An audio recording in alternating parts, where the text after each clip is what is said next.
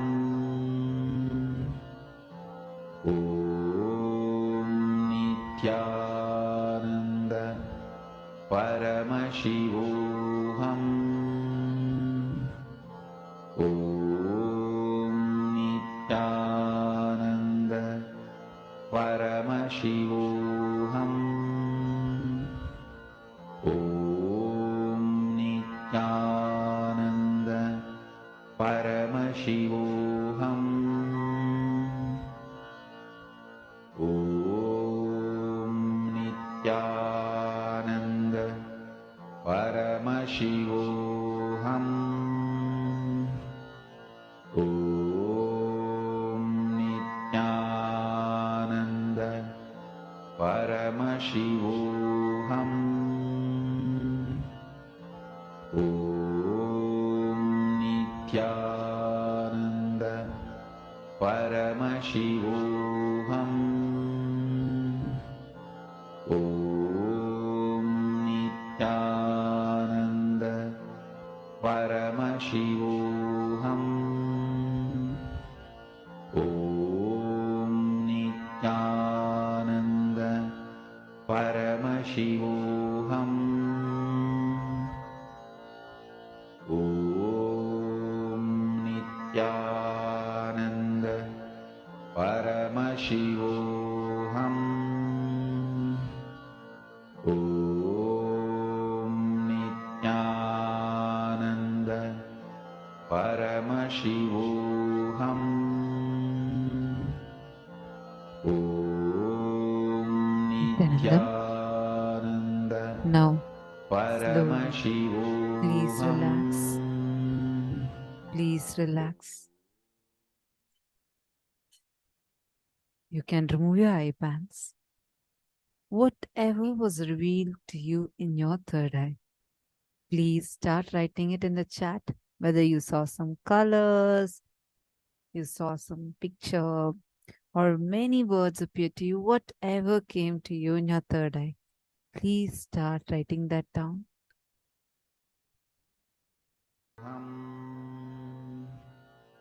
Om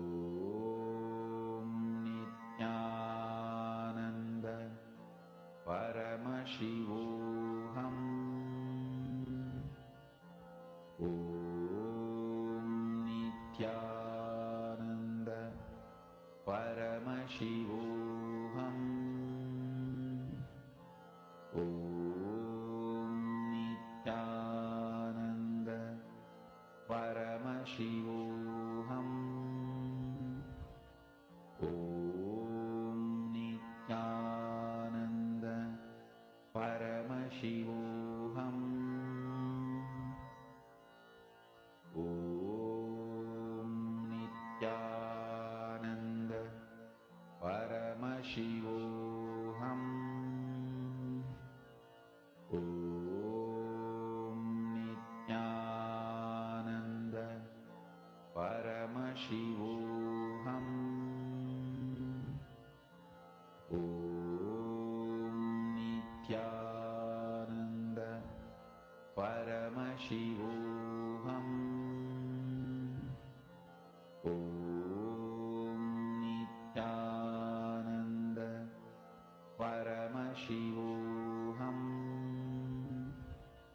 Om Nithyananda Paramashivoham. Om Nithyananda Paramashivoham. Om Nithyananda Paramashivoham. Om Nithyananda Paramashivoham. Om Nithyananda Paramashivoham. Om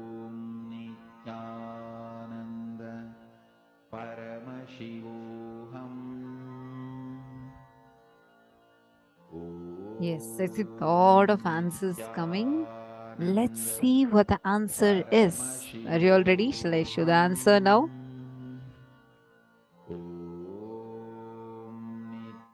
Okay, I'm going to be now showing what the answer is.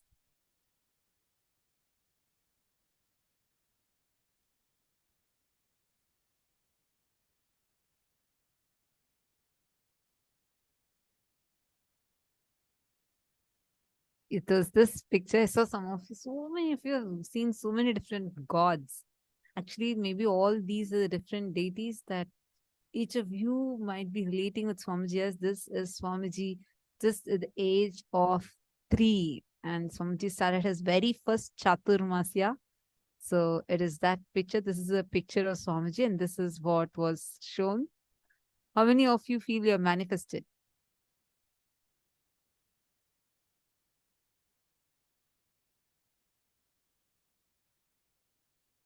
Okay, that's wonderful.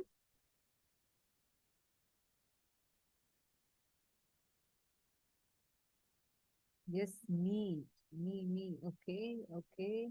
Ma Irene, ma Yogamalar, ma Anand Sagra, ma Rohini. Okay, that's great. Ma Radha Prabha. So many of you are saying you have manifested. That's really wonderful. Now, let's go into the next session.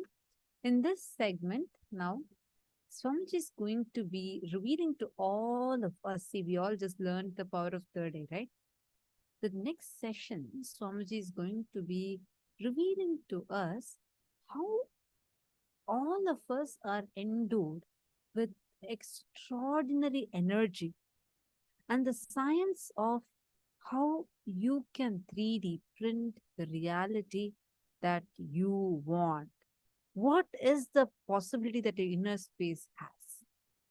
We are going to learn the science of Chidambara, the inner space. What is the power of our inner space? Now from Swamiji. Let's listen intensely.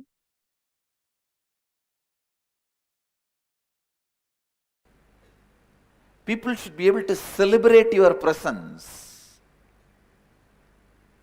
If people around you celebrate your presence, you are a sannyasi.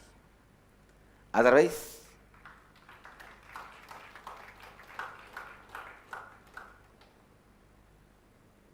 you just live in your arrogant shell. You need to do a lot of completion. I tell you. Please understand.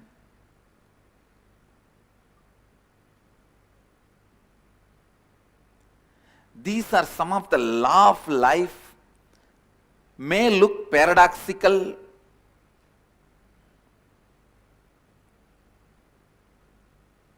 but these are truths. Your body should celebrate your presence inside it. Your stomach should bless you after you give food. After food, if you are feeling tired, sleepy, your stomach is cursing you, feeling heavy, uncomfortable, be very clear. You are not eating for your body, you are eating for your tongue.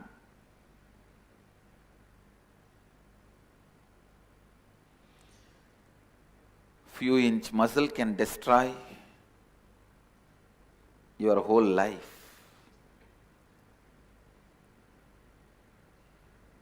Your body should celebrate your presence in it. The people around you should celebrate your presence in their life.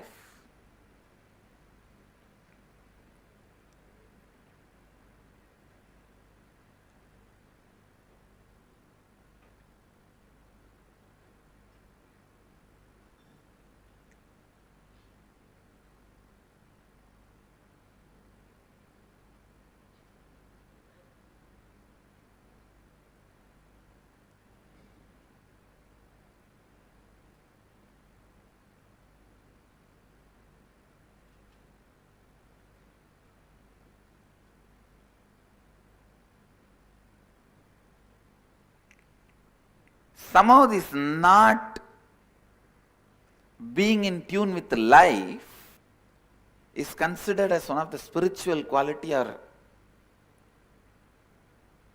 it is being tolerated. Please understand, you should not accumulate wealth immorally, adharmically. But if you are not able to generate whatever wealth you need to fulfill your mission, there is something seriously wrong in you. Your goal is not as you declared. There is a hypocrisy in it. There is a strong inauthenticity, cheating. I tell you, just if one body and one mind is integrated to one goal, cosmos can never say no, even if the goal is so-called wrong. If a body and mind is integrated to that goal, authentic to that goal, cosmos has to simply say Tathastu.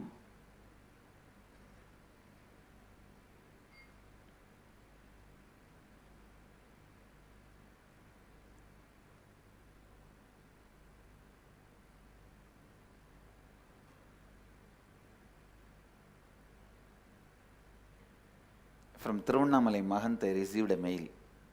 I am not able to run too many staff, no income, I will drop 2 staff. I just told him, drop this pattern of how much I can do and look around. You will see what you need, immediately will be there. By evening I received the mail, yes, I dropped that pattern, how much I can do, and looked around. There were people already giving what I wanted. Understand the practical, what you call as practical problems are nothing but your arrogance, abusal behavior to life, constantly imagining by retaining your arrogance and cunningness, incompletions, you can be successful.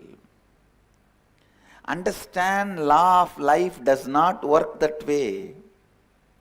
It is only with completion, establishing yourself in the space of completion, anything great can express through you. Immediately we start thinking, no, there are millionaires, billionaires, are they all in completion or what? When they can all accumulate what they want, why not me? First thing, how do you know they are not in completion? Maybe they built the completion in the past births. That is why they are able to handle that huge responsibilities in this birth. They built enough inner space in the space of completion. Or if they don't have completion, wealth may be around them, but they may not be living it. The zeros growing in bank is not wealth. The heroism you feel inside you is wealth. The possibility you feel inside you is wealth. Even if there is billions and billions in the bank, trillions in the bank, and if you are not carrying possibility in your being, I don't call it as a wealth. If you are carrying possibility and just making what you want to happen go on, I'll call that as wealth.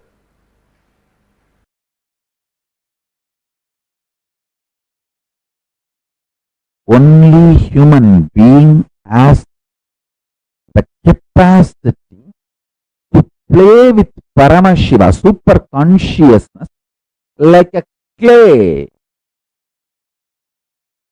I tell you, when my Guru Arunagiri Ishwara revealed this truth to me, he actually got a lump of clay and asked me to do it. He said, first imagine Ganapati inside you and make that Ganapati. He taught me that your inner space is like a shining golden color clay. That's your consciousness. Outside he kept a lump of clay. And he told me, equate both. One beautiful sweet thing is that I was in love with him so much, I never doubted him. When you are in love with somebody, you will never doubt that person. You will not have second thought current, cunning strategies, self-defending, self-protecting mechanism with that person. Whoever you are in love with, if you are still protecting yourself, defending yourself from somebody, be very clear, you are not in love with that person. It may be some other social convenience, all arrangements, how you call it as marriage as love, like that, some social arrangement. Be very clear.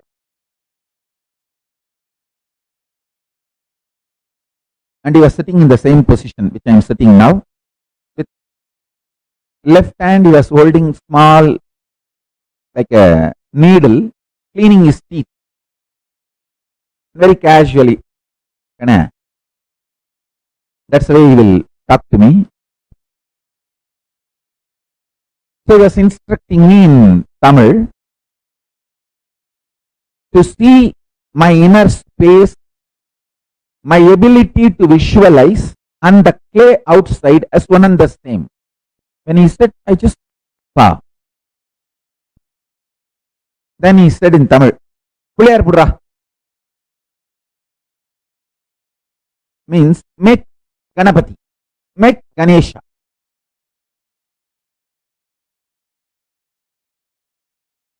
So I started doing Ganapati. I could see very clearly inside my inner space I am visualizing, and that is what is being reproduced by my hand externally on the clay.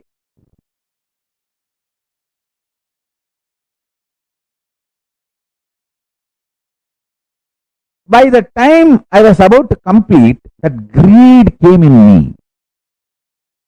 Wow! Now Ganapati is going to manifest in me, because inside that gold color conscious Ganapati is ready. So without even completing, it's the completion of a idol or a statue in Hindu tradition means the eyes should be opened. That's the final touch. The eyeball that will be opened, that is a completion. Without completing it, due to this greed, I took my hands off from the clay and started seeing inside. Wow, Ganapati is sitting. And I saw slowly it started melting down.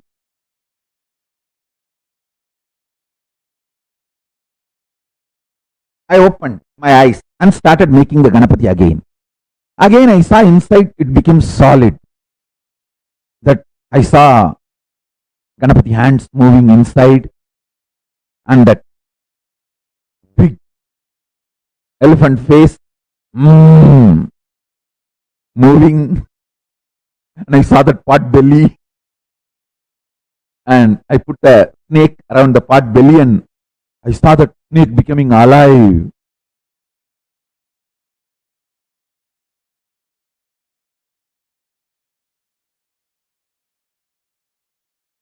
Then I decided to hold the visualization inside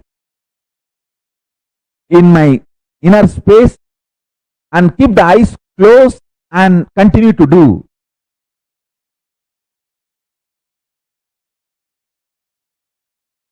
Maybe 10 or 15 minutes.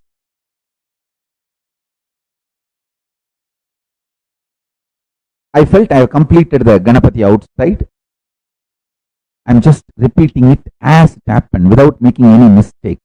I just want to put this on record so it will be useful for all of you, because every small detail matters. And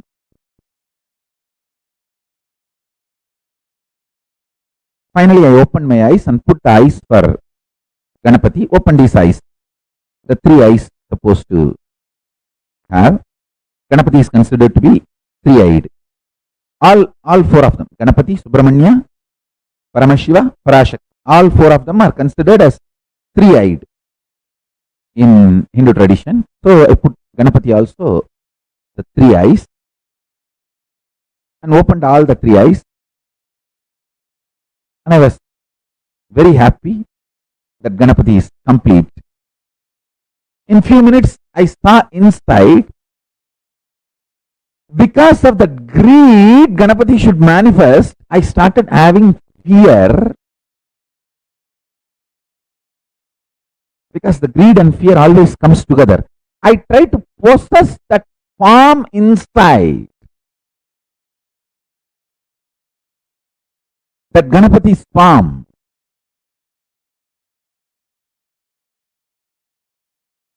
I saw when I tried to possess, it was just melting down, melting down, melting down. The Ganapati I made outside out of clay is not melting down. He is just nicely sitting. Means the Ganapati you made him sit, he is sitting there nicely. But the Ganapati I made inside is melting down, not stable.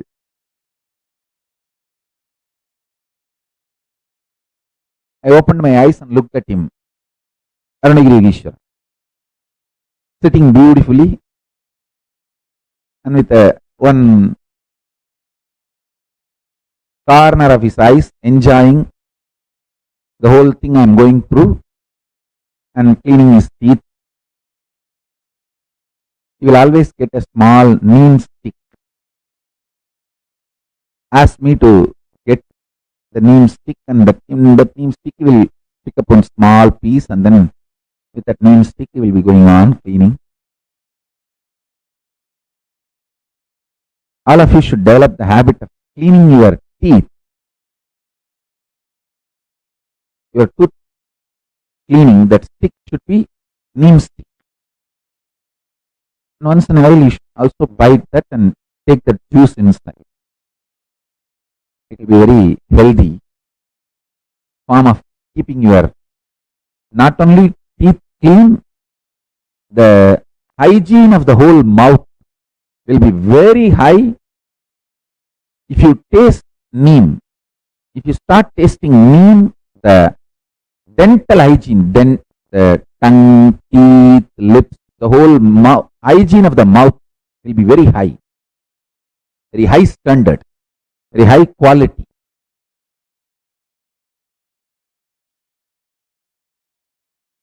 So he was cleaning his teeth and I looked at him and told him in Tamil, Sami, Nikkala Sami, means I am telling it's not stable. He responded in Tamil, Senju paru Sami. He said, do it and see. Then I responded back in Tamil, Senju paathen Sami. I did it. I tried.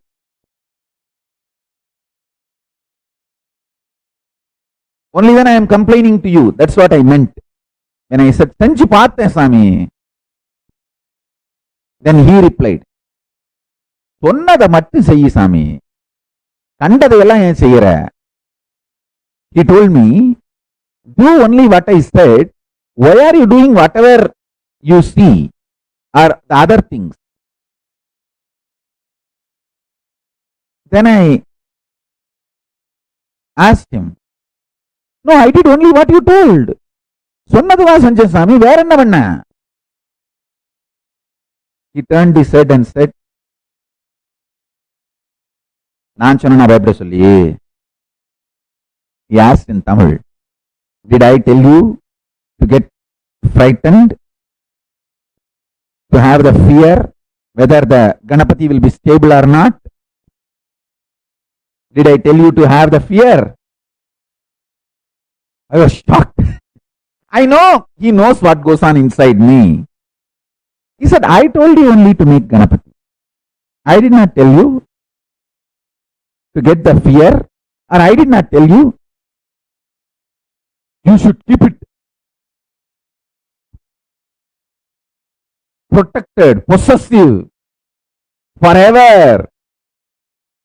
I did not tell you the Ganapati inside should be like Ganapati outside made in clay.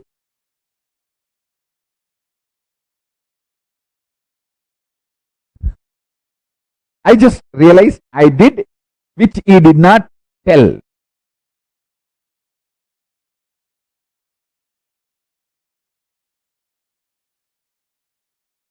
I decided, yes. So the consciousness inside me, out of that clay, I made Ganesha. From that same clay, I made fear and I made greed. That fear and greed was acting like a water and dissolving the Ganapati I was making. Oh God. Listen. All your fears, your greed is the dissolving agent to dissolve the great manifestations which you are struggling to manifest.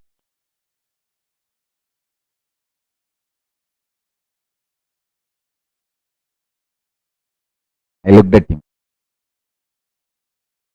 He smiled and told in Tamil, செஞ்சிட்டே இரு சாமி, சரியா போகும். It means do it again and again, it will become all right. That is the keyword.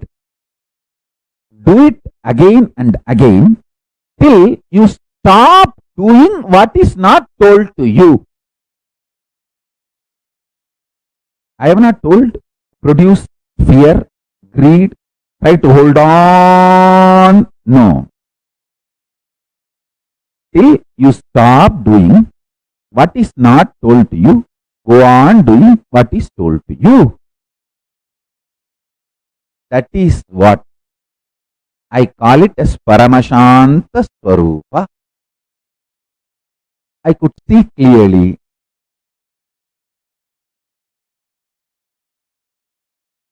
Simply Ganapati manifested. Now I don't have the Ganapati I made externally in clay, but I have Ganapati I manifested inside as me, inside me. The Maha Ganapati is even now sitting. The Paramashiva Ganapati is sitting even now.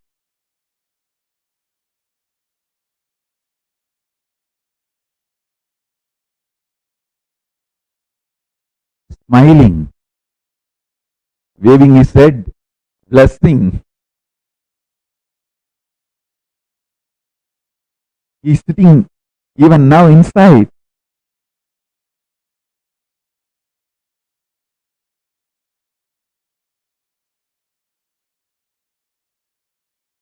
Get a K, try this today.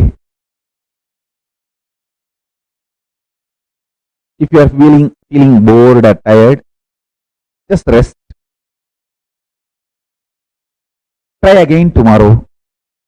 Just casually try to play with this powerful cognition today I gave.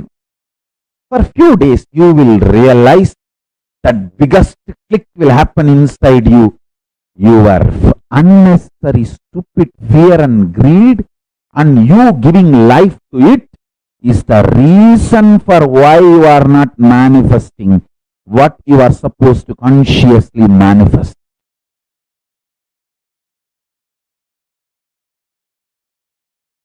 Creating the right space is not a big sadhana, spiritual practice, not some big achievement. Just stop believing it is impossible. Stop identifying with how you achieve something in your life. Like first you find a job, and then you find methods to impress your boss, then you get your promotion, then you conduct your meetings, and then you make PowerPoint presentations, impress people, get higher promotions, have the money you want, and you continue to save the money, then achieve, buy what you want. Just give a break to yourself from this maths. Your strong belief everything can be achieved only by this math. That's all I am requesting you, because the Chidambara, the right inner consciousness, right inner space, you do not need anything, any practice other than expanding what you feel as you. If you have a headache, decide you are responsible for it. Then you will simply expand and understand you are residing in your head. If you think the headache is a suffering and it came for various reasons, you give up your ownership on that space, and that space is now declared as conflict zone. Please understand, it is just like China incursion. They try to come into your border, 10 kilometer, 20 kilometer, put some 20, 30 tents, and then declare that as a conflict zone.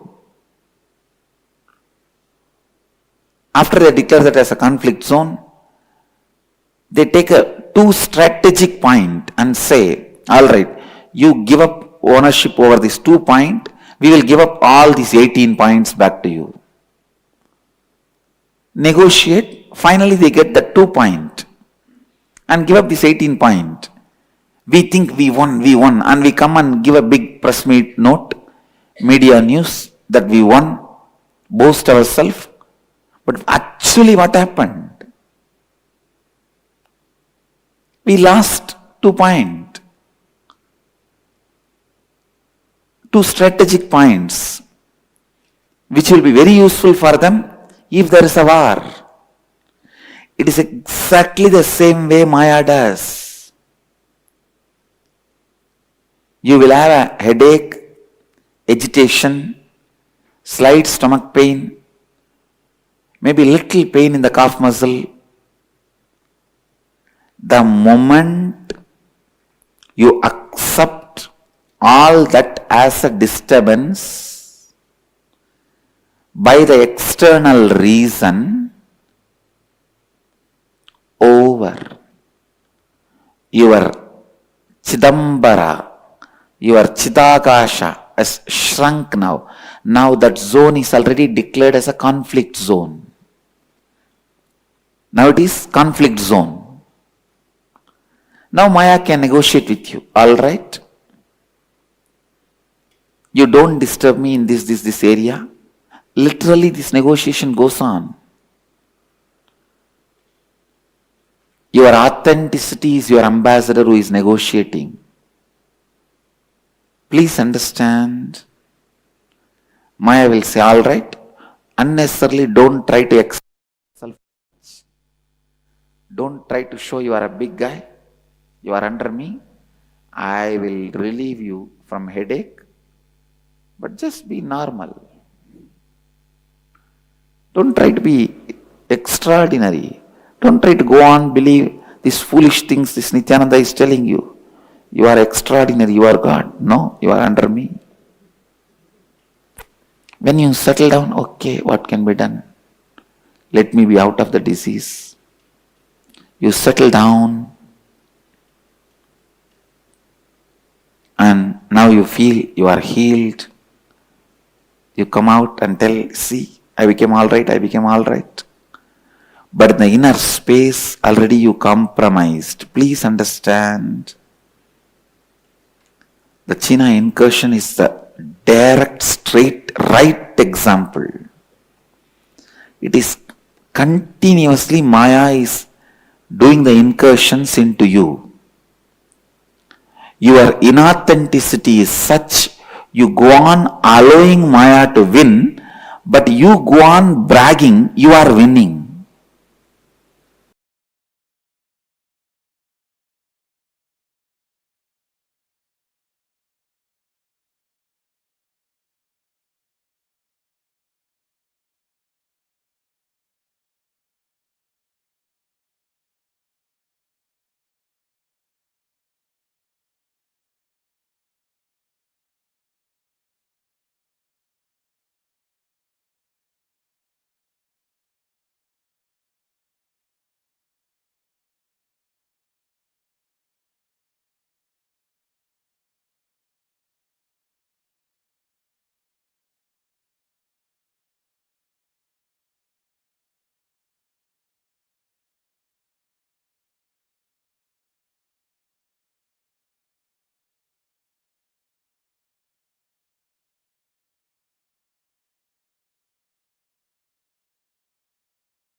Very beautifully, Swamiji gave us a really right understanding about our inner space.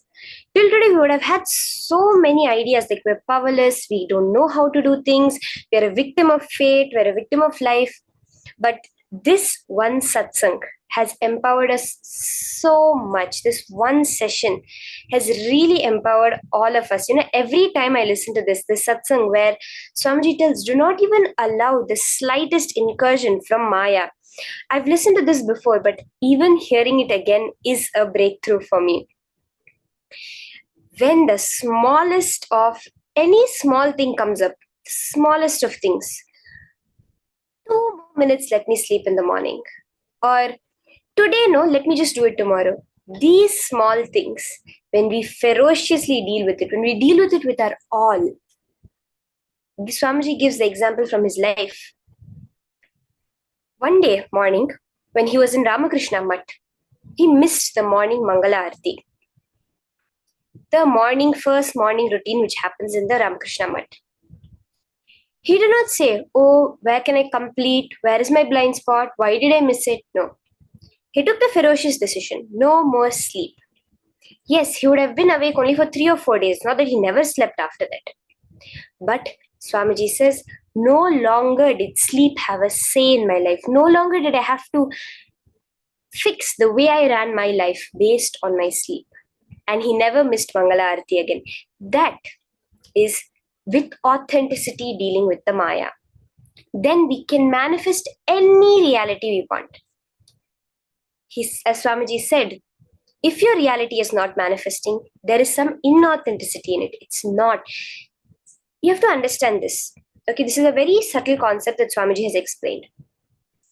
Now, I want to become a millionaire. The very fact you know that there is something called millionaire is the possibility life has given to you. If I say I want to become Paramashiva, that is the possibility life has given to me. Now, if you go outside, there'll be so many people, probably even people walking outside your door right now, who have no idea of what Paramashiva is. But the very fact you know it means life has given you that possibility to manifest it. Now, if it's not manifesting, then there is completion that needs to be done. Are we all understanding this? Okay. Now, in this round, now what we're going to be doing is exactly what Swamiji explained. In the mail that we had sent out, we had told everyone to get the clay and come. So I hope all of you have gotten your clay. In this round, we are also going to be doing the exact same process that Swamiji had done, building the clay Ganesha, at the same time building the Ganesha within us.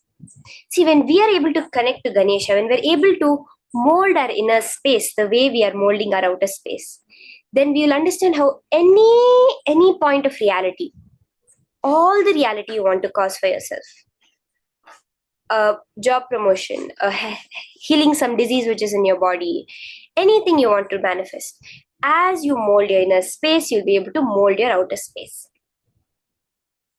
Okay? So I request all of you can get your clay and sit.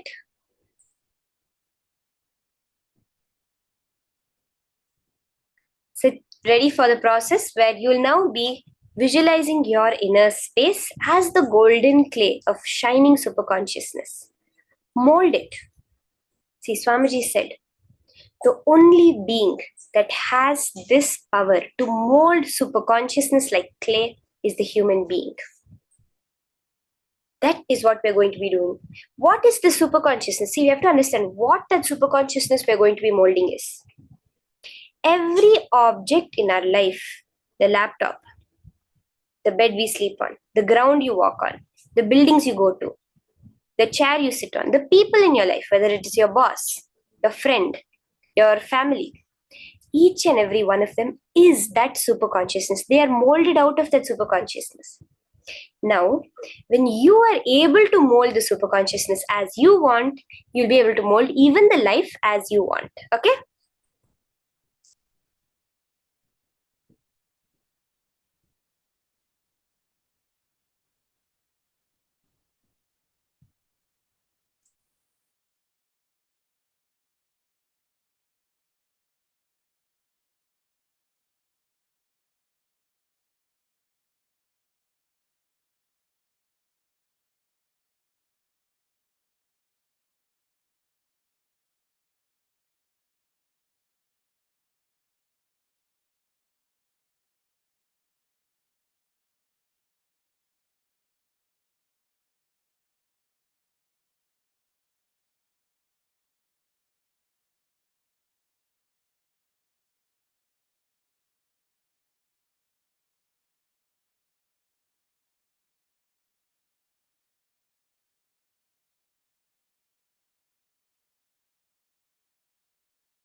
Now, we're going to watch a very, very beautiful video. See, I really love this video, and I was actually physically there when this was happening in 2010. Swamiji had come to the Engineers Hall, so the first ever kids program that had happened, the Engineers program that had happened in December of 2010. There Swamiji had come and he had made all the kids sit, all the program kids sit, including me. And he said, I'm going to make a Ganesha. All of you are going to sit and do meditation, and whoever levitates are going to get this Ganesha. So now we're going to be watching that video of Swamiji himself making a clay Ganesha. How many of us are excited for this? We're going to watch Swamiji himself making the Ganesha. Okay, and after that, we will also make the Ganesha. Are you all ready? So let's see this now.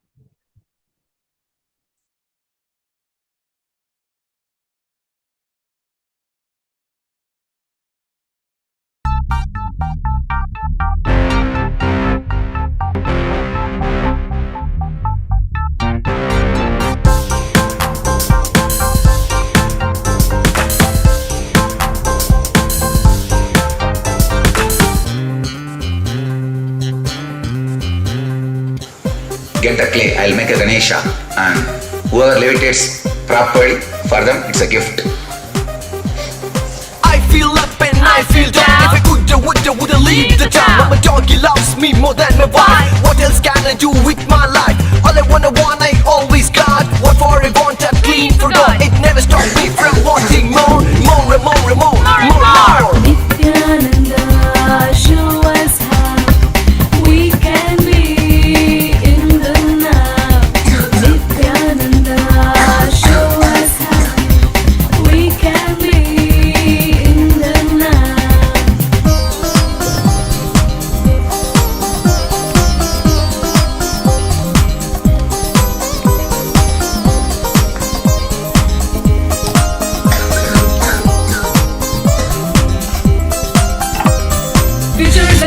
Future is a cloud. Past is in doubt. Now is what is clear and loud. Nithyananda, Nithyananda, Nithyananda. Nithyananda, show us how we can be in the now. Nithyananda, show us how we can be in the now.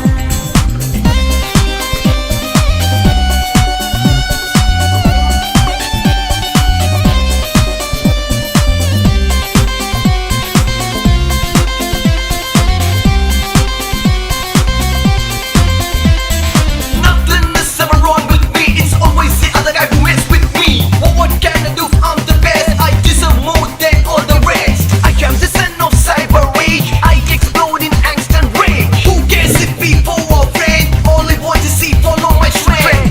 Nithyananda, show us how we can be in the now. Nithyananda, show us how we can be in the now.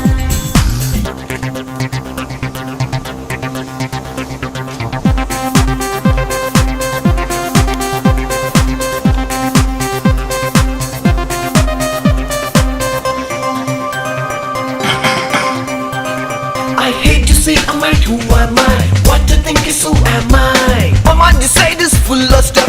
Most of the time, hard and rough. I don't even know what is in me that makes me react well before I see. Stress and anger filling my gut, twisting, turning, wrenching my butt. Did you see that? You'll show me how. You give the right to know how. What to do when I feel low? I wanna get out of it somehow. I need your help, Nithyananda. None other than Nithyananda. Nithyananda, show us how we can be in the now.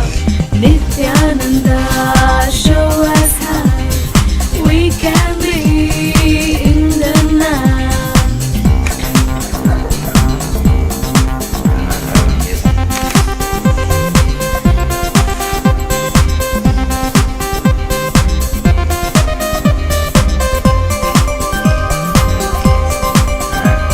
I'm led by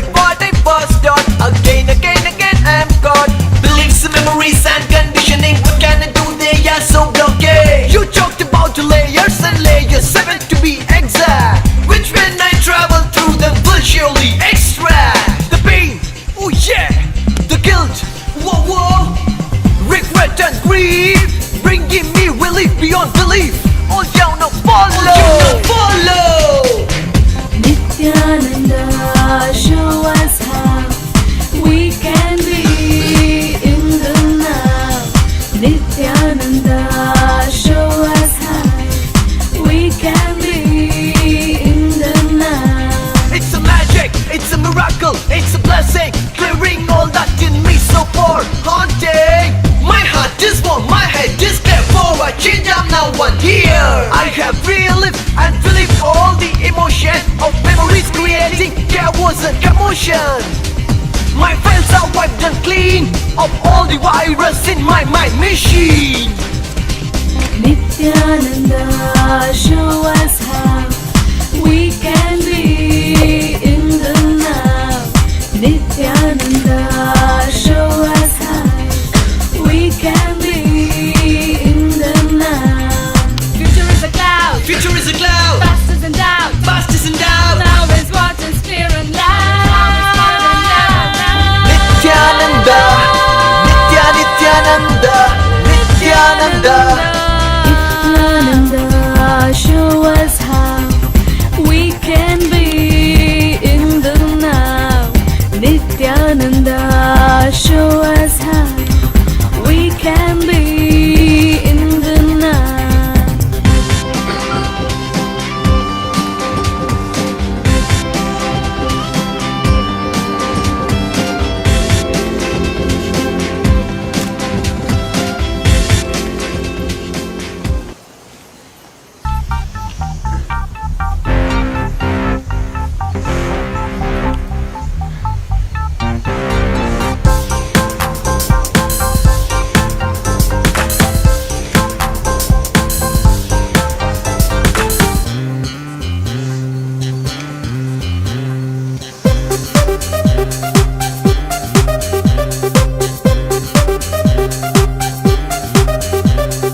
I feel up and I feel down. If I woulda leave the town. But my doggy loves me more than my wife. What else can I do with my life? All I want, I always got. What for I want, I'm clean for God. It never stopped me from wanting more, more and more and more, more. Nithyananda, show us how we can be in the now. Nithyananda, show us how we can be in the now.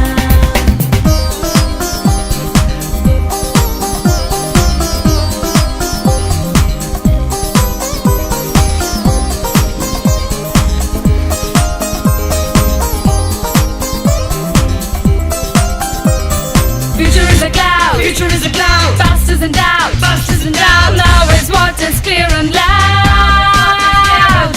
Nithyananda, Nithyananda, Nithyananda.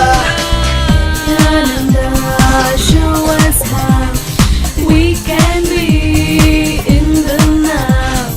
Nithyananda, show us how we can be in the now.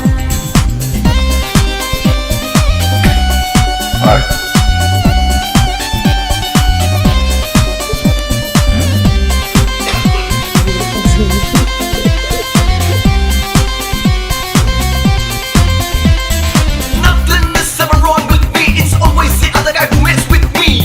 What can I do? I'm the best. I deserve more than all the rest. I am the son of cyber rage. I explode in angst and rage. Who cares if people are friends? All I want to see, follow my trend. Nithyananda, show us how we can be in the now. Nithyananda, show us how we can be in the now.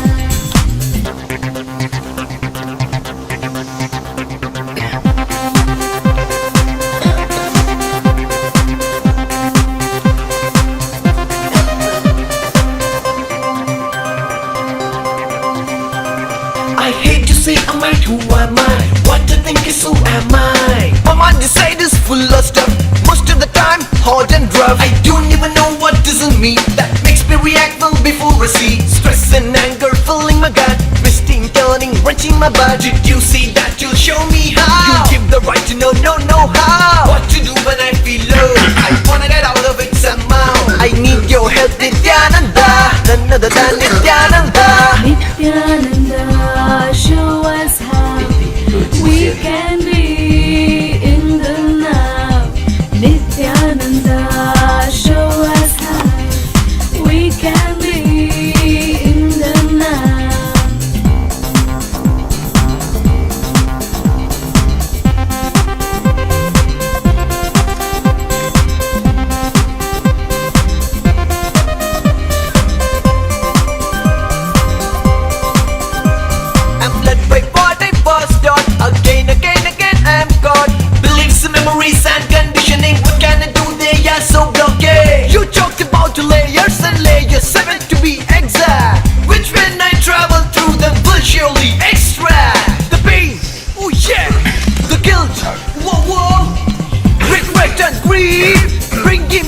belief beyond belief.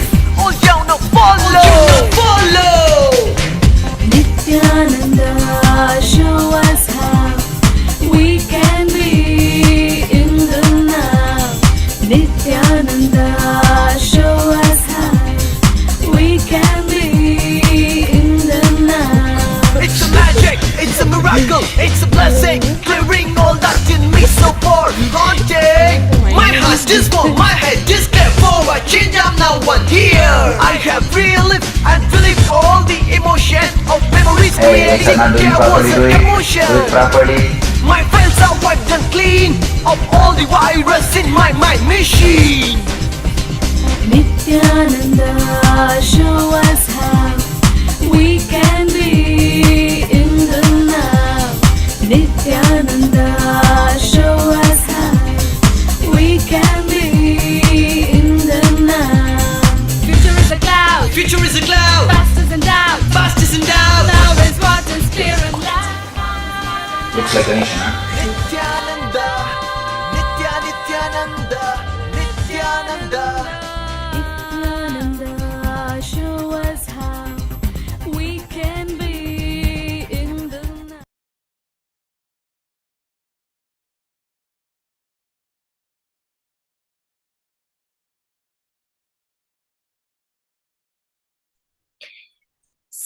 So beautiful how Swamiji made that, the details, the each and every jewelry of Ganesha that Swamiji added. I was just 5 years old, but I still remember this day, the when Swamiji sat and made the Ganesha while we were all doing the meditation and the levitation. It's unforgettable experience. Now this same Ganesha we are all going to make. Okay, when we are molding the Ganesha, so you can get the clay that you have, or else you can even get, if you do not have clay, you can get mud also from your backyard or anything. You can get mud, mix it with water. With that also you can make the Ganesha. Let's get ready to start.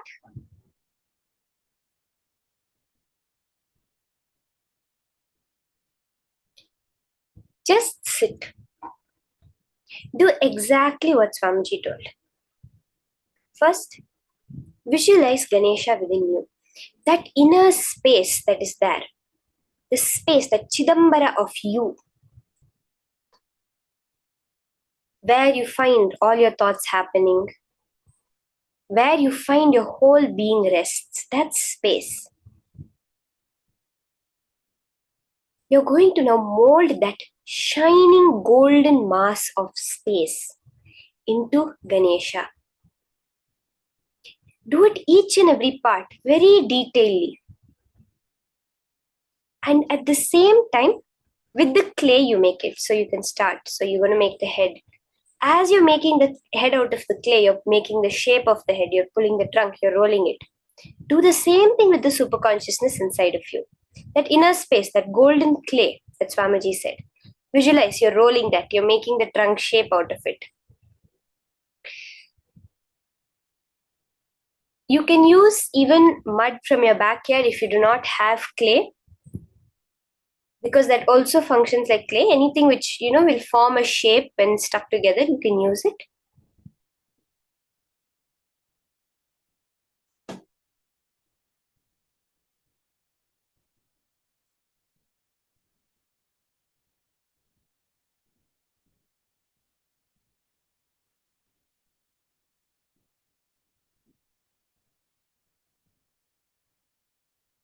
Usually in Gurukul, whenever we make Ganesha, we'll just go outside and where the plants grow, from there we dig the mud and we mix water in it to a right consistency and make mud and make the Ganesha out of that.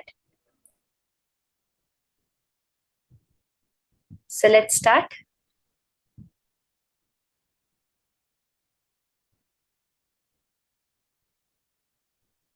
As you're making the Ganapati internally, make it externally. Every part.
there is a very beautiful story of Pusala Nayanar.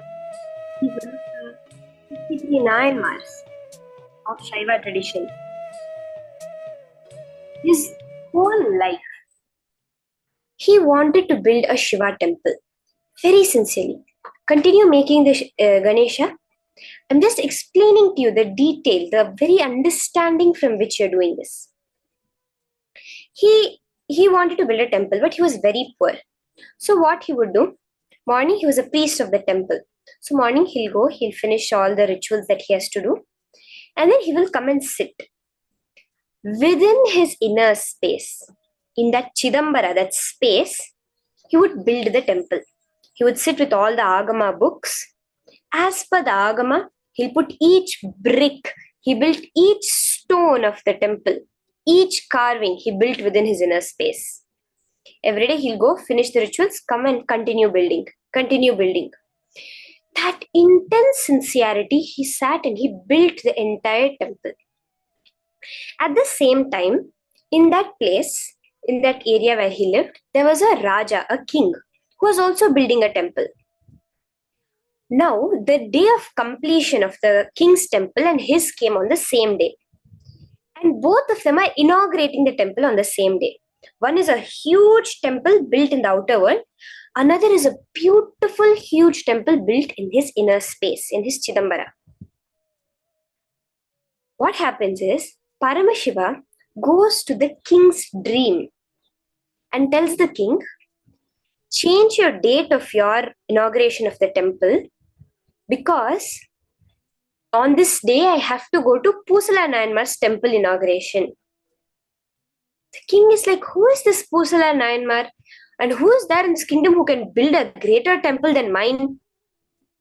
He goes searching and he sees it's this small temple priest. And he asks, where is the temple you're building?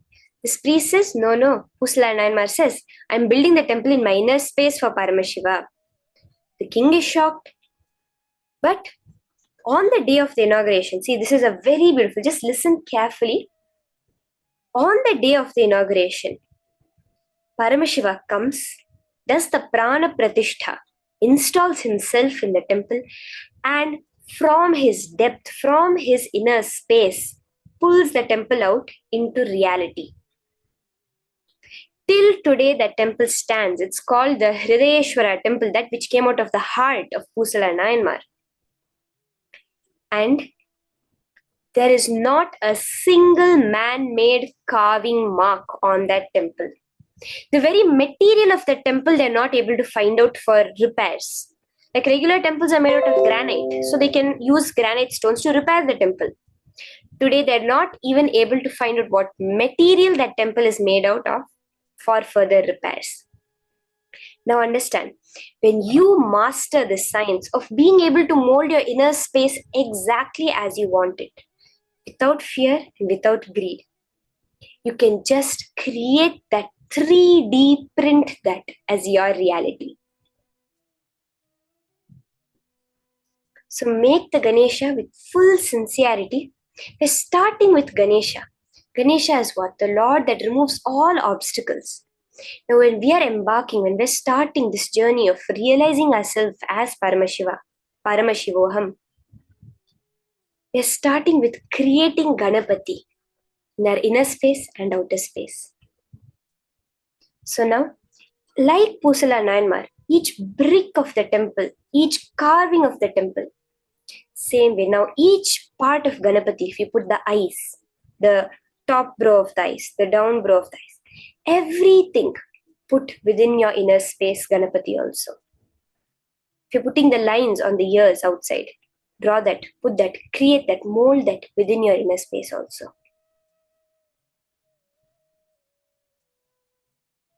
Okay, now all of you that have built your Ganesha, take a photo of it and post it on the Facebook group. Let's all see how our Ganeshas came. We saw Swamiji's Ganesha. Now let's all see our Ganeshas also. Take a picture of the Ganesha you built. Swamiji said, the Ganapati you have built within you will be there with you forever. that Ganesha, who is removing all obstacles, will be there with you forever. Now, let's go to the Facebook group. The group is facebook.com/groups/Mahaparamashivoham. Go to this Facebook group and post your picture of your Ganesha that you made.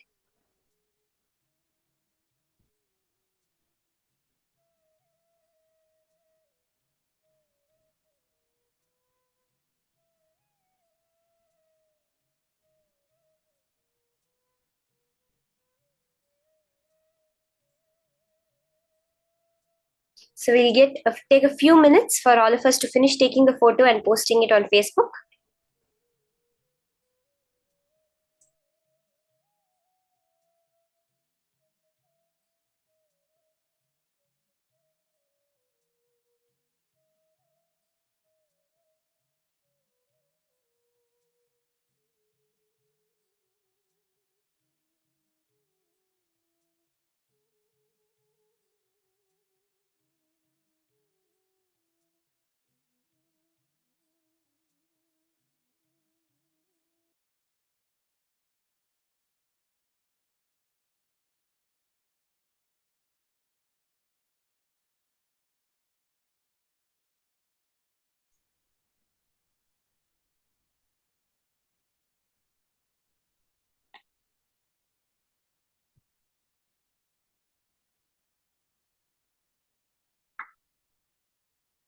The Facebook group is facebook.com/groups/Mahaparamashivoham.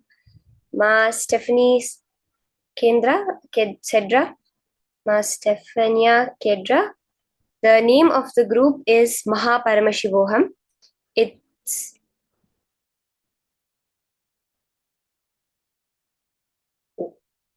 facebook.com/group/Mahaparamashivoham.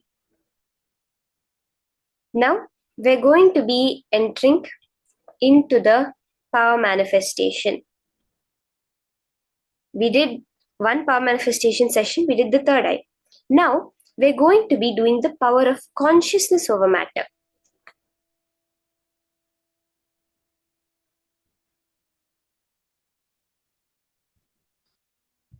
Basically, what is the power? Where we are going to be connecting with an object in the space of oneness. Just now we saw, when we decide something in our inner space, when we change our inner space, whole cosmos immediately runs to manifest that as a reality. There is a very beautiful story of Prahalada. He's known as Bhakta Prahalada, the devotee Prahalada. He was a young boy, but his whole life he lived completely for Vishnu. The thing was, he was the son of the king of demons at that time, the king of the Asuras, Hiranyakashipu.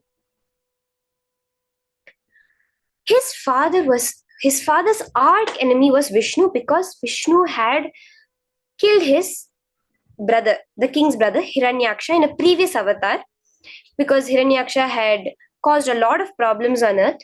So because of that, Vishnu had killed him. So because of that, Hiranyakashipu hated Vishnu.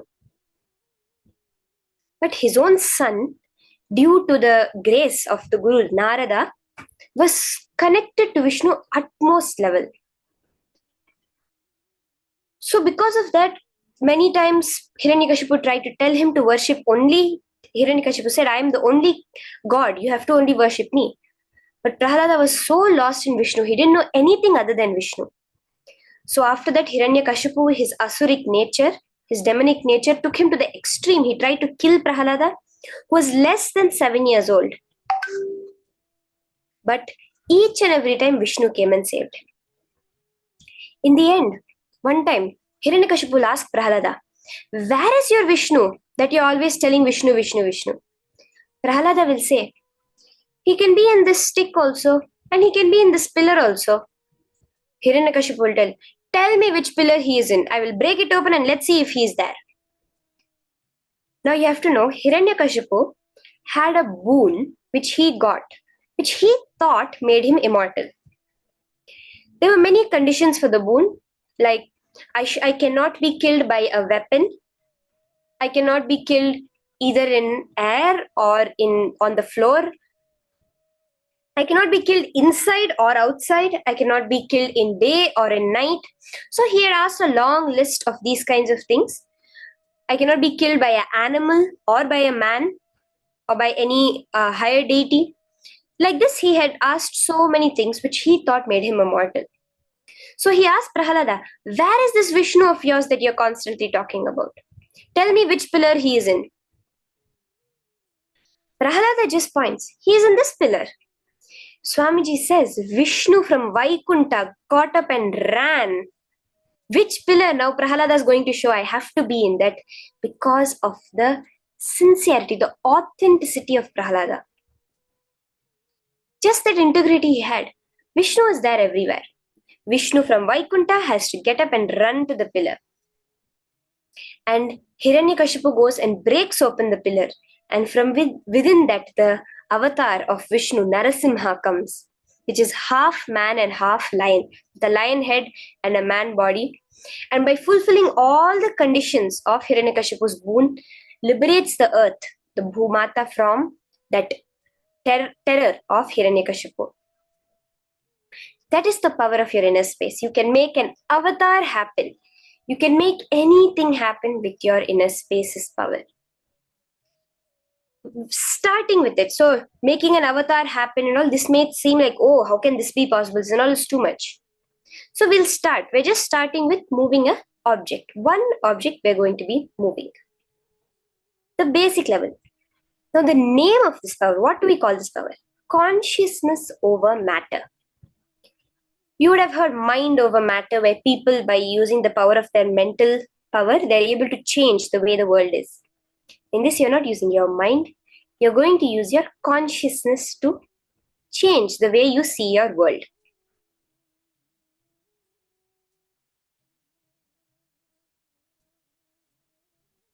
So let's start with the Shastra Pramana for this power, the scriptural reference in the Vedas and Agamas, the source books of Hinduism. Where is this power? How has Paramashiva revealed about this power? The Shastra Pramana for this power is from the Vijnana Bhairava Tantra, Dharana 95, Sutra 120.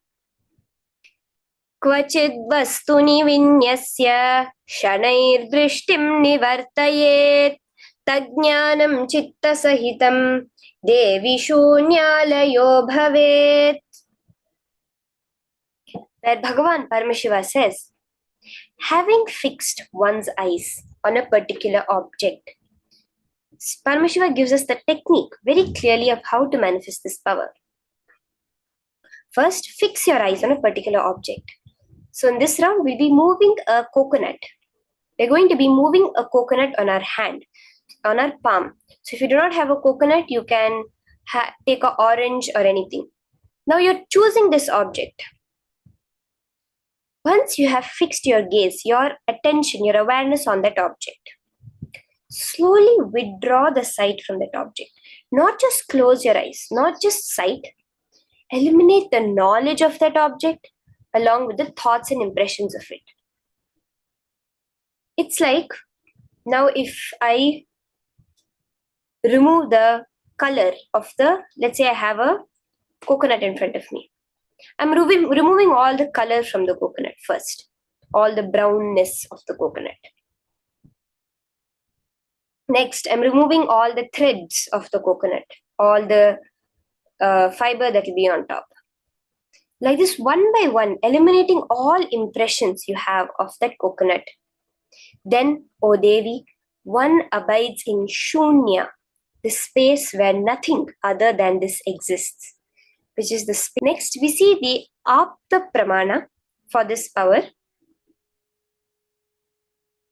From the lives of the various rishis, munis, devatas from our Purana, Itihasa, where we see this power of consciousness over matter being manifested. There is the beautiful story of one Abhirami Bhattar. The story starts, the incident that actually happens starts on the special day of Tai Amavasya. which is a no moon day, Amavasya meaning the no moon day, in a temple. So for this special day of time, Amavasya, all the devotees had come to the temple to have a darshan. There's one devotee whose name afterwards became Abhirami Bhattar, who used to always be lost in Devi. Anybody comes, any woman comes, he will only see Devi. He will literally go behind them and fall at their feet. Oh Devi, you have come in a physical form for me to see. That was his devotion to Devi. So as usual, he was sitting and completely lost in that bhava, just seeing Devi over there in front of his eyes. So for this occasion, the king had also come to the temple. The king who was ruling that area, named Sarbojivan, he had also come.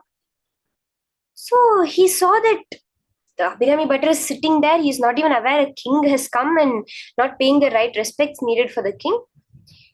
All his ministers and all told, "Oh Raja, you don't bother about him. He's a madman." But the king had a doubt. Maybe he might be a saint also. So he goes and asks Abhirami Bhattar, "What is the phase of the moon today?" So as I mentioned, it was a no moon day.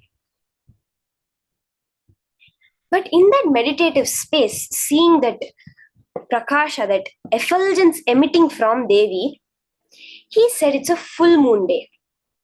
The exact opposite, the Purnima. So the king got angry with him and he said, "Tonight, if the full moon does not rise, you will be killed. You have said today is a full moon day. Now prove it by coming in the night, or else I will kill you, or else you will be killed." So Abhirami Bhattar, once he comes out of his meditative state and finds out about this, he is shocked. But he is very clear. "Devi, you made these words come out of my mouth. Now you will prove these words true." He is so clear about this. He just tells Devi, "You only have to know. This is your Leela that you have done. Now you fix it." He sets up a pit of fire as per the king's instructions, and he sits on a platform tied with 100 ropes above the fire. Starts singing an Andadi, a song with 100 verses in praise of Devi Abhirami. By the 79th verse, so as he finished one verse, he would cut off one rope from the platform. And by the 79th verse, Devi takes her earring and throws it into the sky, creating the full moon. And because of his grace of Devi Abhirami on him, he is known as Abhirami Bhattar. For we see Swamiji himself sharing how he has manifested this power of consciousness over matter in his childhood with his gurus. That is the power, that is the Atma Pramana, where in many instances Swamiji actually tells how once his guru told him, Raghupati Yogi has told him how to move that rock, and just like that Swamiji was able to move the rock. Let's now hear about this from Swamiji.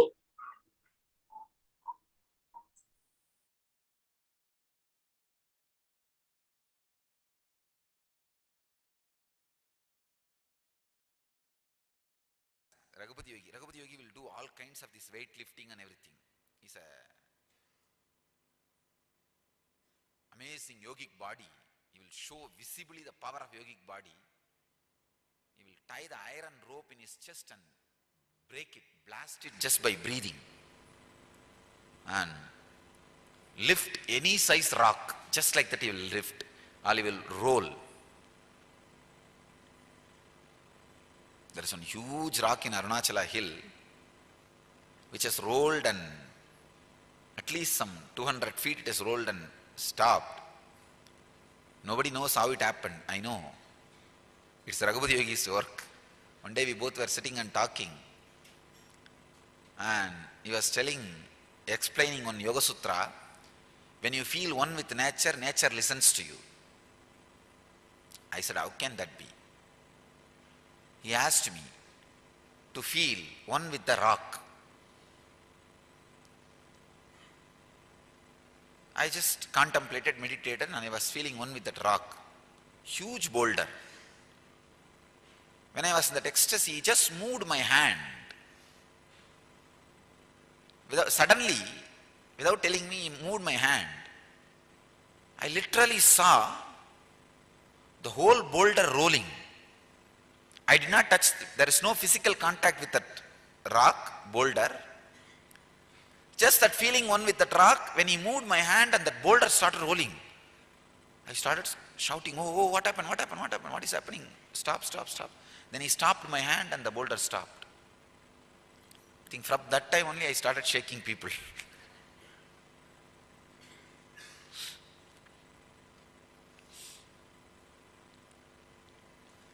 That was the first object responded to my movement.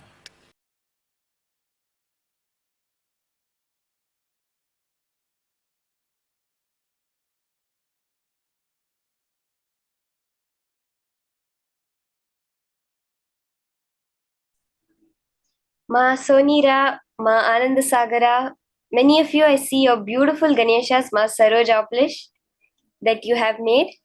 Now the same way you molded Ganesha, you're going to mold your reality. Are we all ready? As we just understood the various levels of reference, the same way they are also going to manifest this power, just by feeling oneness with the object. So let's start.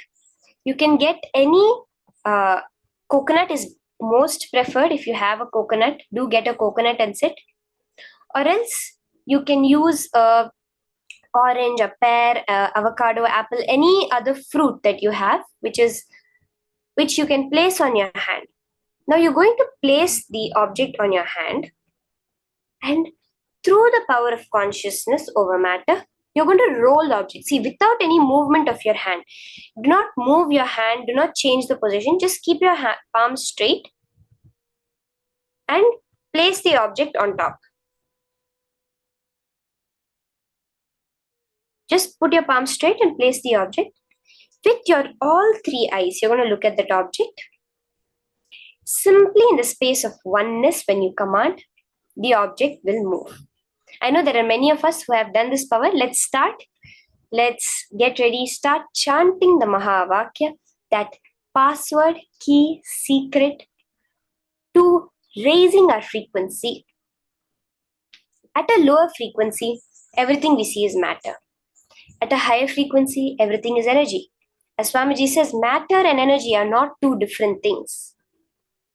Now, when we chant the Mahavakya, raise our frequency, the object will just become a part of us. We will stop seeing the gap between our body and the object. So let's start. You can, as it's shown in the picture, you can place your coconut, your Atmalinga, or any other fruit. Take a video of your manifestation.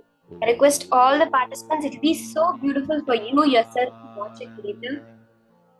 Video record your manifestation and post it on Facebook. Let's start the manifestation. Paramashivoham. Om Nithyananda Paramashivoham. Om Nithyananda Paramashivoham. Om Nithyananda Paramashivoham. Om Nithyananda Paramashivoham. Om Nithyananda Paramashivoham. Om Nithyananda Paramashivoham. Om Nithyananda Paramashivoham. Om Nithyananda Paramashivoham.